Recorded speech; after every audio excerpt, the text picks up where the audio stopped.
1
декабря 2018 года в Шымкенте торжественно открыли место семейного отдыха «Арбат».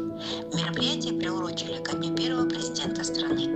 Длина уникальной прогулочной зоны почти полкилометра, ширина 35 метров. Здесь расположились фонтаны, которые создают прохладу в летнюю жару, оборудована велосипедная дорожка, а также установлены 90 скамеек, 26 больших и 76 малых светильников, а пересечение улицы Бибиджелек с площадью Аль-Фараби и проспектом Республики украсили арки. Есть и специальная селфи-зона. В центре Арбата гранитная карта «Атлас Казахстана», которая украшена 12 архитектурными формами. Самая масштабная и необычная световая инсталляция, которая никого не оставила равнодушным, 12 ангелов, которые словно воспарили над Арбатом. Впрочем, кто-то посчитал более милой инсталляцию в форме сотни маленьких зонтиков, дарящих настроение.